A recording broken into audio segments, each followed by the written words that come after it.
একটা গৌতম দেব বর্মন 20,000 টাকার অসুস্থ ছিলাম, একটা গাড়ি কিনছিলাম। গাড়ি কেনার পরে আমার বোন নামে গাড়িটা কেনার পরে আমি একটা অসুস্থ হয়েছিলাম 5-6 মাস পরে।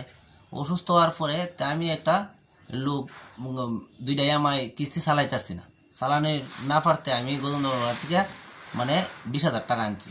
তাই না সেটা আমি 10-15 দিন পরে টাকাটা দিলামও। তাই না কইছে ঠিক আছে মিষ্টি টিষ্টি খাওয়াইলেও 10-15 দিন পরে আমার টাকাটা ঘুরাই দিলাইও। তো তাই না একটা কোর্টে এভিডেভিট দিছে। এভিডেভিট দেখা এরপরে এভিডেভিট আমার এখানে আছে। এভিডেভিট থাকার পরে তখন দাসে গিয়া কয় আমি গাড়িটা কিনে নেব, মানে কিছু টাকা দিমু, আমার গাড়িটার দরকার আছে, তুই যখন গাড়িটা দিলে আমি মানে কিস্তিটি সালামু নে। তাহলে আমার টাকা দিছে 60,000। 60,000 দেওয়ার পরে গৌতম দেব বর্মন তাই নই 20,000 টাকা দিয়ে দিছে। তো দেওয়ার পরে তাই তো আজকে 2 বছর হইতেছে।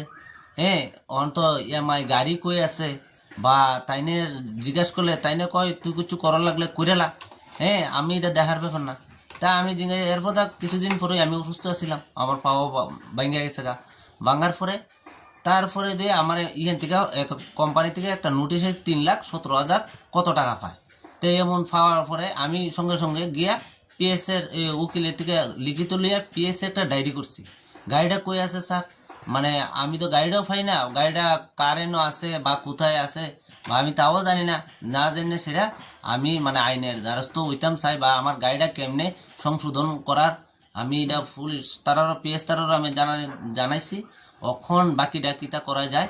আপনি যার কাছে দিছিলেন তার সাথে পরবর্তী সময় যোগাযোগ করছেন, পরে কি করছে জানেন? যোগাযোগ করছে তুই গাড়িটা দেখ নিবি নি, আমি তো এই সময় অসুস্থ, আমি কিছু 10-15 দিন পরে আমি নিমু, তা আমি কত টাকা দেওয়া নেবো তোমারে। এরপর গাড়ি টাড়ি নষ্ট করে লাইছে, ইয়ে করছে। এরপরে তারপরে তাইনে রাগে অন্য এখানে দেলাইছে, কয় যা যা তোর সঙ্গে কোনো কথা নাই।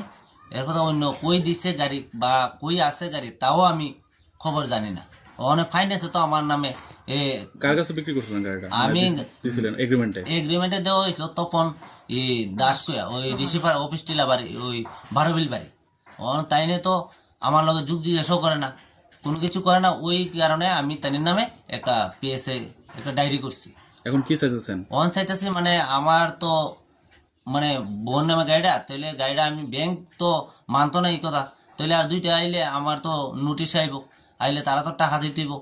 দেওয়ার পর গাড়িটা মানে আমি চাইতেছি গাড়িটার ব্যাংকের কেমনে ঋণ দেয় শেষ হইব। আর তাই তো অনেকদিন চালাইছে, তাই তো টাকা দিতেছে না, এই লিগে নোটিশ এসে 2বার নোটিশ আইলে তো তাহলে আমার নামে ওয়ারেন্ট বেড়ে যাবো।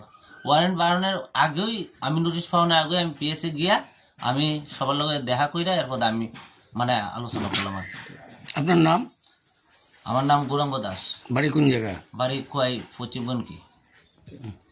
যে গাড়িটা কিনেছেন গাড়ির মালিকের নাম কি? গাড়ির মালিকের নাম উষারানী গুপ দাস। কাগজটা আছে, গাড়ির নাম্বার আছে, সবকিছু করছি।